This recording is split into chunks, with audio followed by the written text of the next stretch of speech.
Good morning, friends. Today we will discuss question number 10, 11 and 12 of exercise 10.5. In question number 10, what is given?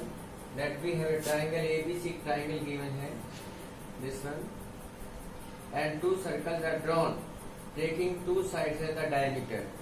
इसकी दो side को diameter लेकर के दो circle draw की गई. हमने एक AB को साइड ले लिया, दूसरे को AC साइड लेकर के इनको एज ए डायमीटर मानते हुए वी ड्रॉ टू सर्कल्स. ये दो सर्कल ड्रॉ कर दिए, एक ये और एक.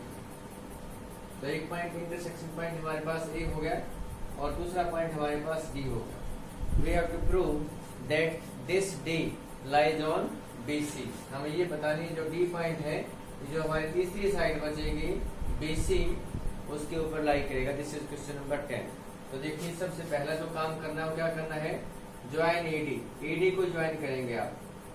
जब AD को ज्वाइन करेंगे तो क्या मिलेगा आपको, ज्वाइन AD को ज्वाइन किया तो AC क्या थी हमारे पास, डायमीटर है.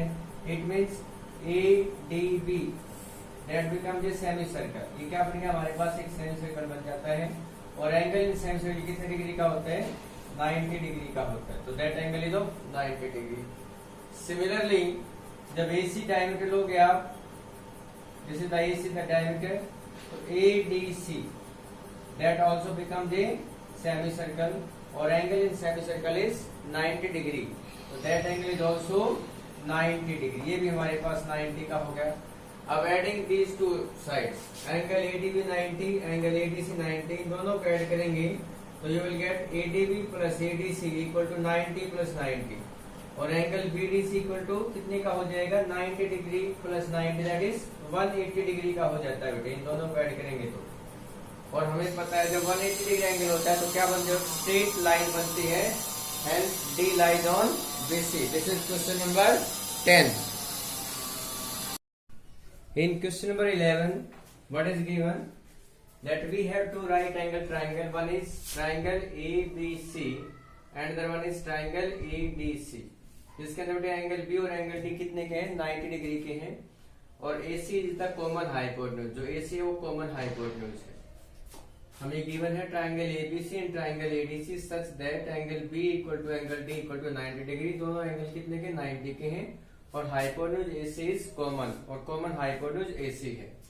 और आपको प्रूव करना है बेटे angle CAD equal to angle CBD. ये एंगल A और B को आपने इक्वल प्रूव करके दिखाना है. तो देखिए ABCD क्या है हमारे पास बन गई. देखो एंगल B और एंगल D क्या है, 90 के, but these are the opposite angles of a quadrilateral. जब आपने इनको कंबाइन रूप में देखा बेटे तो ABCD क्या बन गया हमारे पास, एक क्वाड्रिलेटरल बन जाती है. As angle B equal to D 90 degrees, but B and D are opposite angles of quadrilateral. ये ABCD के opposite angles हैं, angle B and angle D. It means जब opposite angle का सम 180 हो जाता है तो that becomes a cyclic quadrilateral. तो ABCD बेटे हमारे पास एक साइक्लिक क्वाड्रिलेटरल बन गई. तो आपने एक सर्कल ड्रॉ कर दिया जो A, B, C और D से पास होते हुए निकलता है. अब देखिए जब ये साइक्लिक क्वाड्रिलेटरल बन जाती है तो CD हमारे पास क्या बन गई, एक आर्क बन गई है. और आपने थ्योरम 10.8 में पढ़ा था कि angle in the same segment of the circle क्या होते हैं, इक्वल होते हैं. कि सेम सेगमेंट में जो एंगल बनते हैं वो इक्वल होते हैं. तो CD आर्क के द्वारा बनाए गए एंगल, CD आर्क ने कौन कौन से एंगल बनाए, CBD और CAD, ये हमारे इक्वल हो जाएंगे. तो angle CAD equal to angle CBD, angle in the same segment of the circle. So this is question number 11. Let us start question number 12. In question number 12, what is given? That ABCD is a cyclic parallelogram. ये ABCD क्या given बेटे, ABCD is a cyclic parallelogram है. अब parallelogram की property आपको पता है कि उसके अपोजिट एंगल क्या होते हैं, इक्वल होते हैं. और साइक्लिक की आपको प्रॉपर्टी पता है कि sum of opposite angle is 180 degree.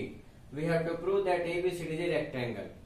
और यदि किसी पैरेललोग्राम को रेक्टेंगल प्रूव करना है तो क्या प्रॉपर्टी आपको बता रखी है, we have to prove that one angle is of 90 degree. हमें बताना है कि उस पैरेललोग्राम का एक एंगल यदि आप 90 बता देंगे तो that parallelogram becomes a rectangle.